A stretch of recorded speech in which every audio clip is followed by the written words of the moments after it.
अस्सलाम वालेकुम प्यारे बच्चों। आज हम तीसरी क्लास के उर्दू से पढ़ेंगे हमारे खेल। यानी कि हमारा मौजू है आज हमारे खेल।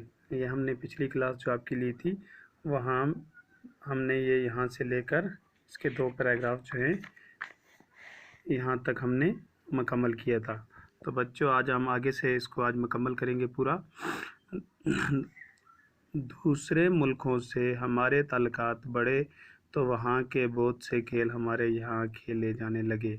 इनमें से कुछ खेल बहुत मकबूल हैं, जैसे क्रिकेट, हॉकी, फुटबॉल, वॉलीबॉल और टेनिस वगैरह। कहता है हमारे दूसरे दुनिया के दूसरे मुल्क जो हैं, दूसरे ममालिक जो हैं, उनके साथ खेलों की वजह से हमारे ताल्लुकात जो थे वो बढ़ते गए और वहाँ के बहुत से खेल जो हैं वो हमारे मुल्कों में भी राइज होते गए। इनमें से कुछ ऐसे खेल हैं जो बहुत मशहूर हैं, जैसे cricket, hockey, football, volleyball, tennis वगैरह काबिल ज़िक्र हैं। तो ये खेल भी हमारे हिंदुस्तान में आहिस्ता आहिस्ता राइज होते गए। फिर आगे कहता है हॉकी में तो लगभग 30 साल तक कोई मुल्क हमसे नहीं जीता और आज भी हमारी हॉकी की टीम दुनिया की मशहूर टीमों में से एक है। कहता है हॉकी एक ऐसा खेल है जिसमें लगभग 30 साल तक हमारा मुल्क हिंदुस्तान जो है वो इसमें जीता रहा और कोई भी टीम हॉकी में हमारी मुल्क की टीम से आगे नहीं गई और आज भी हमारे मुल्क की हॉकी टीम जो है वो दुनिया भर की मशहूर टीमों में से एक है। ठीक, उसके बाद है क्रिकेट में भी हमने बहुत नाम पैदा किया है। कहता है क्रिकेट जो है इसमें भी हमने क्या किया, बहुत नाम अपना ऊंचा किया।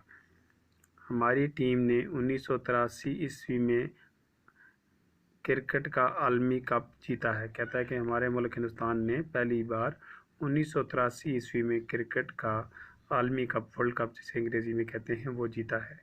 उसके बाद 2011 में भी हमारी मुल्क की टीम ने वर्ल्ड कप, दूसरा आलमी कप भी जीता है। ठीक, टेनिस में हैदराबाद की जवान साल लड़की सानिया मिर्ज़ा ने हिंदुस्तान का नाम दुनिया भर में रोशन कर दिया।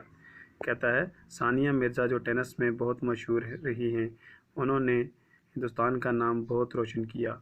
उन्होंने 2003 ईस्वी में 16 साल की उम्र में विंबलडन में ग्रैंड स्लैम एजाज़ हासिल किया, जो हिंदुस्तान की खेल कूद की तारीख में किसी खातून को मिलने वाला पहला एजाज़ था। कहता है साल 2003 ईस्वी में 16 साल की उम्र में विंबलडन में ग्रैंड स्लैम एजाज़ हासिल करने वाली सानिया मिर्ज़ा पहली खातून हैं ऐसी हिंदुस्तान की जिनको ये एजाज़ मिला और उन्होंने अपने मुल्क का नाम क्या किया, बहुत ज़्यादा रोशन किया।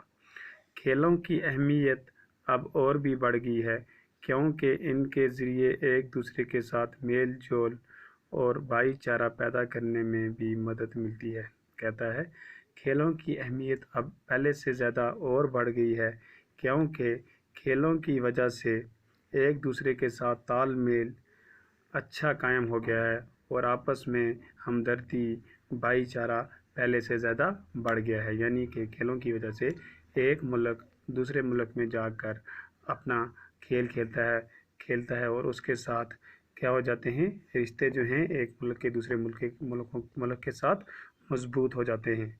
तो ये था हमारा मौजू सबक, जो हमारे खेल हमने आज इसको मुकम्मल किया।